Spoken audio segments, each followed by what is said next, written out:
Well, I'm Bishop Terry Brown, the Bishop of the Diocese of Malaita, one of the 8 dioceses of the Church of the Province of Melanesia in the Southwest Pacific. I've been there about 11 years. I retire next year. I'm an American, Canadian. I went out as a missionary in the 1970s, stayed for 6 years, then went back to Canada. Then the diocese asked me to come back as their bishop about 12 years ago. So I've really enjoyed the time, though I think I'm ready to retire too. The Diocese of Malaita is, as I say, the largest diocese of the Church of the Province of Melanesia, roughly 35,000 Anglicans. We have 42 parishes, but they comprise of some 400 congregations, lots of villages, so priests would look after anywhere from 1 to 20 villages within their parish. So about 80 active clergy. We have a secondary school, a church secondary school. We have a rural training center. We have all 4 of the religious communities of the Church of the Province of Melanesia working in the diocese. So it's quite a growing operation, and the church is growing, both in primary evangelism and people coming, so-called backsliders from other churches, being attracted to the Anglican Church for one reason or another. A couple of years ago, I finally got an assistant bishop who looks after the southern part of the diocese, looks after about 7 or 8 parishes in the south end of the diocese, so I don't have to make my 10 or 12-hour outboard canoe rides down to South Malaita to visit those parishes, Bishop Alfred Ho, and that's been a great help. I think the issues in the diocese, the Solomons are still very much a fairly wealthy subsistence economy, but people really struggle to get money because there's not much by way of jobs.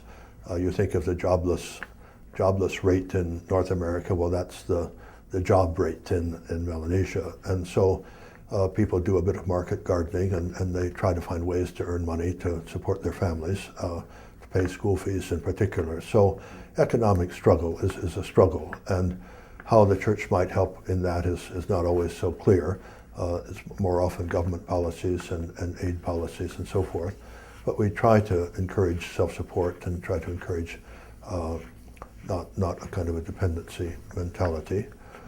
We have cultural issues. On the positive side, there's a very rich cultural tradition. Church of Melanesia came out of the ministry of Bishop Selwyn and Bishop Pattison, who were very positive about the local culture, and that has come down 150 years later. So the worship is beautiful, inclusion of dance and drama and traditional music, and the whole community involved, so that the Sunday Eucharist or the Saints' Days Eucharists are great feasts and festivals and have huge confirmation classes, and everybody is deeply involved in the worship, and it's really quite beautiful and quite creative. Coming from a big North American city and the kind of anonymity of urban life where you don't know your neighbors and you don't know the people you walk by on the streets, and then coming into what some have called the sustained intimacy of rural life, and being in the same place for me for the last 11 years after previous work of traveling around the world and living in big cities and whatnot, just to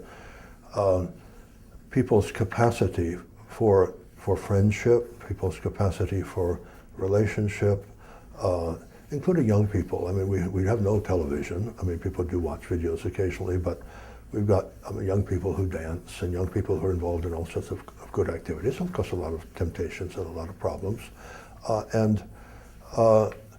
Just Melanesia, some would say or argue that the personhood really starts with community and then works down to the individual, whereas we often work from the individual to the community. So just the depth of human relationship and friendship, I mean, that's what has made it the kind of place I don't really want to leave.